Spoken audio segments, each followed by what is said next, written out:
Hey everyone, it's Rick Carson with the beautiful Make Believe Studios, and today I'm very excited to introduce you guys to Meld. Meld is a collaboration between ourselves, Multichannel, and John Haynes over at MixStar Studios, and we cannot be more excited about it. It is hands down our most extensive plugin, and there's lots of hidden little features in here, so I'm going to do my best to walk you through those as concisely as possible. The first thing that I want to start with is just a broad overview of Meld, and that's pretty easy because when you pull it up, the first thing that you will see is the overview page. And we're going to start there. Like other Make Believe and Multichannel plugins, you can go ahead and hide the right side of this plugin if you don't want to utilize it. And you can still work within a lot of the cool aspects of this plugin, even with what we call the browser hidden. So for right now, I'm just going to leave the browser hidden, and I'm going to show you a basic overview of Meld as a standalone plugin. So Meld has an overview channel, which will show you your equalizer, and it will also show you your compression, your loudness, and your limiter. It will also allow you to interact with those. So if you want to go and grab your EQ, or if you want to change your thresholds, you can interact with these features by using the overview page. It also comes in handy when you have groups, because while we'll get into that later, it's nice to be able to see what's happening. The next thing that I want to get into is the EQ page. Meld's equalizer is based on Channel Strip's equalizer. And Channel Strip's equalizer has been an industry standard for over 25 years. We're very excited to introduce Meld's equalizer, which is a 12-band version of the Channel Strip EQ with a couple other little features. But ultimately, it does follow a lot of the same things that you'll find in Channel Strip as well as MBEQ, such as the quick keys. They all interact the same way that you would typically, expect.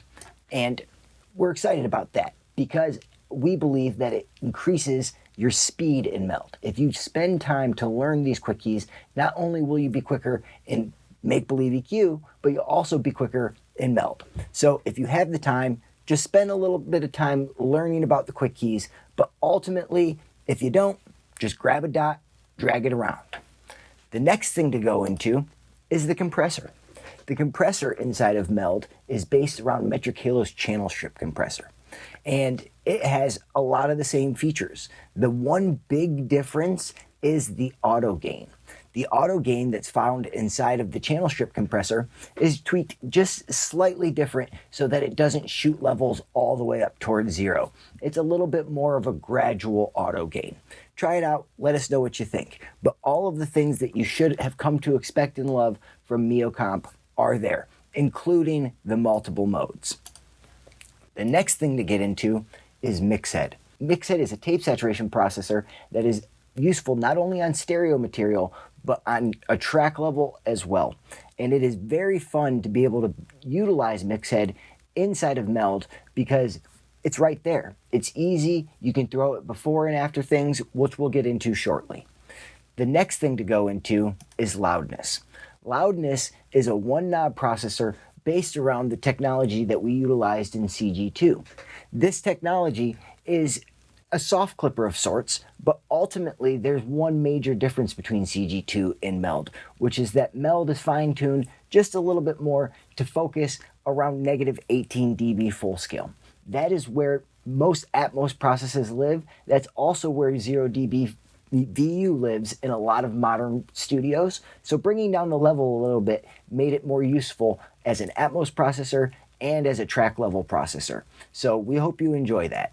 The next thing inside of Meld is a limiter. And this limiter is based on the limiter that is found in a couple of Multichannel products, but particularly Mio Limit, which is found inside of the Multichannel Mio console. And this limiter has been fine-tuned by John to be useful for the end of a chain. So whether it's at the end of a chain of processing that is used on a virtual bus, or whether it is on the end of a chain or the beginning of a chain for track level processing, it's very useful in my opinion. And that is the next thing that I want to talk about, which is for the first time in a Multichannel product, you can actually go ahead and reorganize any of these processors. So if you wanted to limit your vocals, EQ, and then compress it, you could. If you wanted to go drive Mixhead very hard at the beginning to add a bunch of color to something and then equalize it, you're more than welcome to. There are a couple other things right here to talk about on the front of Meld. These are your input and output faders for Meld, and they're pretty self-explanatory. The next thing to talk about would be polarity and DC block. And these are exactly what they say. A DC block is a very low filter that won't allow any DC to go through, and polarity will flip the polarity. The next thing to get into would be the browser. And the browser system is, pretty one of a kind when it comes to Meld. We tried to make it as easy to understand as possible, but there are some things to get into. So the first thing that you're going to see is, since we've placed Meld on every single track in this session, you'll see that it has auto-populated the names of the tracks. And these are not, something that we have to write in here. So you can see if I remove Meld, that the master track will just disappear. And if I bring it back, that it will auto-populate. Boom. And that makes moving with Meld very, very easy. And if you use it the way that it was originally intended by John, which we'll have a whole other video about, this is very nice to work in because it's already on every track. So you can see that the whole session is set up, and you can also see that we've gone and we've split this into groups. So you can see we have A for the drums, we have B for the percussion loops, we have C for the bass, we have D for the guitar, E for the piano, and so on. And that we'll get into in a little bit. So the first thing to know about groups is that anything that occurs inside of the group happens to everything inside of the group. So if I go and click on this kick stem, I'm now seeing what's happening inside of this drum group, and it's happening to all of them. So if I go and I pull the input down -4 dB or so, all of them are now pulled down -4 dB. If I go into any of them, like the hi-hat stem here, and I add some top end, all of them will have that top end added. This feature allows us to accomplish what John was setting out to do in the first place, which is recreate the effects of a bus without actually having a bus there, by localizing all of that processing across the individual elements that would make up a bus. So when you see all of the drums inside of A, you can think of A as your drum bus, and as the processing that's happening inside of Meld as your drum bus processing, more so than individualized processing. And if you wanted to use Meld for the individual channels, you can easily do that. You can just remove it from the group, and then whatever happens to that particular channel will only happen to that particular channel. But if you throw it back into the group, you'll notice that it retains the information that was already available amongst the other channels in the group. So the next thing to talk about is these fast group buttons, which you can see here. If I have this drum loop stem and I decide, oh, that should actually be an A, because of John's workflow, these buttons down at the bottom allow you to throw those into particular groups. We think that this stem should be in B, so I'm going to throw it back into B. But the 3 A, B, and C groups are the ones that John utilizes the most in his workflow, so we wanted to give him quick access to them. But you'll see here, if we go and click D, for example, that it shows up in this continuous group, and you can turn it on and off right there. The next thing to talk about, though, is that if you don't want to use this browser and all of its additional features at all, you can still take advantage of being able to jump between multiple tracks in a session from right here inside of Meld. So if you want to go back to your kick stem and see what's happening there, you can. You can also see that it's part of a group by going there and seeing that it's now in the A group. And if we go to one of our percussion loops, we'll see that they're in the B group. And if we go to our lead vocal, we'll see that it's in this continuous group because it's in a later group, which I believe is F. So let's go check that. I was one off. It's G. So the next thing to talk about is customizing the browser window for what you particularly want to see. When you pull up Meld, you'll see that you have enable, which will enable any of the processing on Meld, and you can see that if you turn it off, it follows the group. You also have solos and mutes, and if you go and you utilize the solos, you'll see in this particular session, since we have Meld on the master track, it stops everything. If you hold down shift and click solo, that's a solo safe, so that'll bring it right on back. The next thing is mutes. If you want to go and mute a group, you can easily do that. You have your track name. You can also put comments into the comments field. The next thing to discuss is the input and output trims, which are actually the only thing that is outside of the group. So if you want to turn up your kick drum a little bit while leaving everything else that's happening in the group alone, you can just push it up a little bit before the processing, or you can push it up a little bit after the processing. We think that that's very useful for making changes without radically affecting anything that's happening all over your session. So the next thing to get into would be the meter. You have a meter right here, and if you right click on it, you can see that there's a few different options. Super fast PPM, there's fast PPM, PPM crawlback, and you can go ahead and change that to whatever you like best. So let's put that on super fast and see how that changes.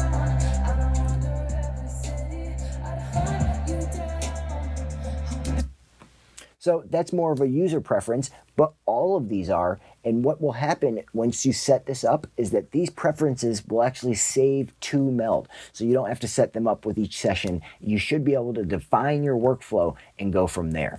The next thing to get into would be level metering. You have long-term LUFS meters. You also have True Peak dB full scale. These are both utilized very heavily in the Atmos world, but they're also very useful to know what's going on in your session inside of any mix. The next thing that you'll see is this little R for reference, and that comes from wanting to see multiple things happening at once. So if you have a rough mix, or if you want to see the master always, you can go ahead and click on your master and throw it to reference, and you'll see that a whole new set of loudness meters pop up. And these loudness meters right here are just your standard short-term, long-term, and true peak loudness meters, and they will tell you your LUFS reading. So you can go ahead and watch that.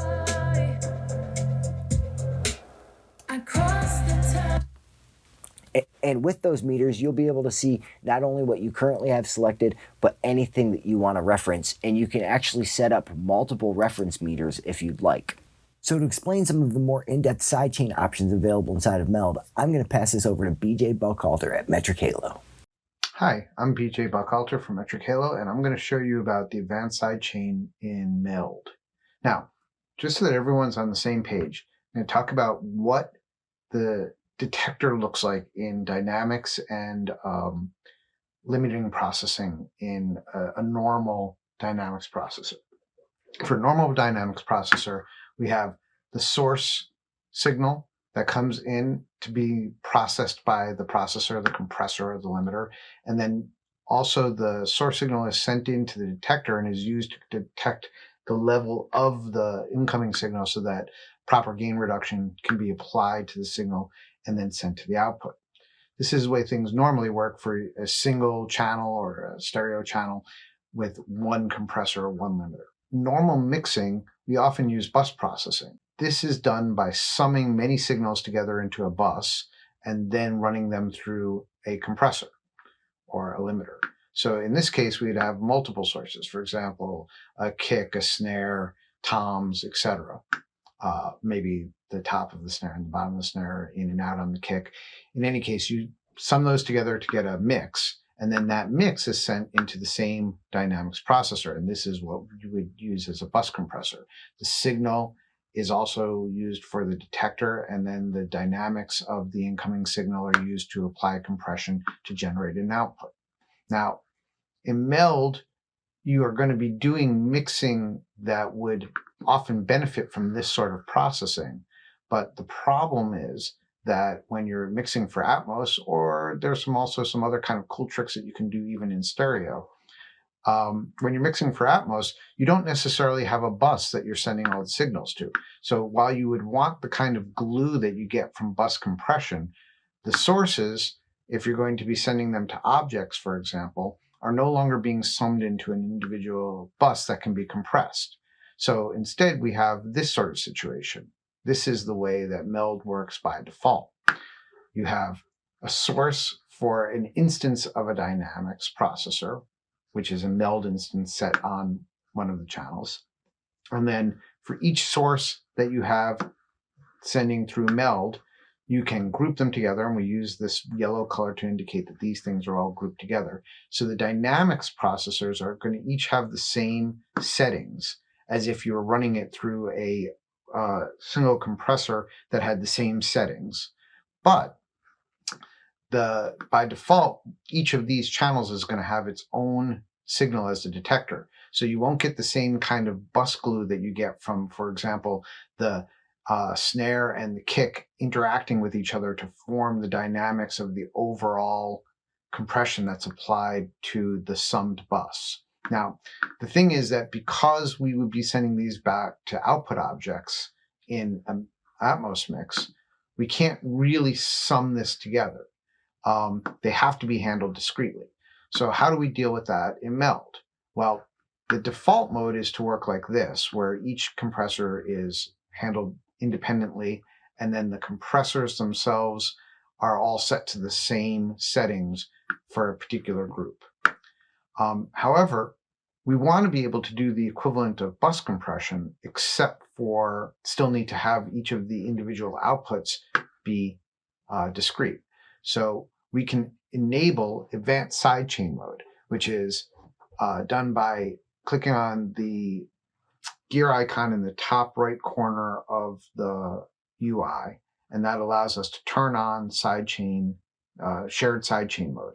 And when shared sidechain mode is turned on, it allows us to form a sidechain to send to the detector of all the elements of a group, and control which channels in the group will have those sidechains enabled and which channels will be sent to the sidechain. So when we turn on shared sidechain mode, we get this configuration. What happens by default when shared sidechain mode is turned on is that all of the sources in a group are sent to their individual dynamics, but they're also summed together to form a sidechain bus that's available to be used as the detector for any given channel's dynamics processor. And there's a switch for each of the channels. Well, it's not really a channel, it's instance. So it could be mono, it could be stereo, it could be a multi-channel stem or bus. Each instance of Meld, we can choose whether or not the input signal that's going to be used for the detector on that instance comes from the signal that's running through that instance, or if it comes from the shared sidechain for the group. If you set everything to use the shared sidechain within the group, then this set of dynamics processors will behave as if they are a bus compressor for everything that is in the group. Now, the interesting thing is that because the outputs are still discrete, we actually have some additional capabilities that we can do over what you would normally get from bus compression. In particular, each of the outputs has a per instance trim gain control, which means that you can get the dynamics and glue that you would get from a bus compressor, but you still have the ability to adjust the output level of each individual element after the compression and the glue has occurred. So for example, if you just need the kick to be a little bit louder, but you like the glue that you get from the bus compression, you can always trim the kick up. Now, this is the default configuration where all of the sources get summed in, and then each instance allows you to control whether or not it's going to be looking at the summed sidechain bus or whether it's going to be using the source as its own detector. We have also added the ability for you to control what channels are getting put into the shared sidechain for a given group. And that corresponds to this configuration. So as you can see here, for not all of the elements of the group are being sent to the sidechain. And we have a channel, an instance that is not part of the group, indicated by the different color, and that is being manually sent to this sidechain. So this allows you to set up, for example, a channel that's being used as a guide stereo mix as the sole source of the compression detection for the individual channels. Or, for example, you could do a sidechain where you use a kick drum to compress a bass, as another example. And in that case, you would have the situation where you could choose whether or not you want the kick to be the sole source of the sidechain signal for the detector for that bass channel, or whether or not you wanted to include the bass so that the bass compresses itself and then the kick adds additional compression. This configuration is established with the sidechain editor, which is in the gear icon that is in the top right corner of the compressor or the limiter panel. And within that, you would, to establish this configuration, you would set the sidechain configuration to be manual and manually choose which channels are going to be included into the sidechain. There are additional modes that are available, including the default, all of the elements of the group as sources for the sidechain. And then there's also a setup that only includes the elements that are going to listen to that sidechain. You can choose the settings to reflect which sidechain sources you want to achieve your goals. And what's best about this is that in any of these configurations, you don't need to do any external routing outside of the plugin. Everything's available and automatically time aligned and kept aligned so that there's no need for additional busing and complicated routing. We can handle all of that within Meld. We're really excited to see the things that you guys get up to with Meld. And if you guys come up with any cool tips or tricks, please let us know. On that note, go check out the videos that we have with Ari Morris, Mike Mansour, and John Haynes about utilizing Meld in an Atmos workflow, and the other videos that we'll be doing about how to utilize Meld for some cool stereo tricks. Have a great day and catch up with it.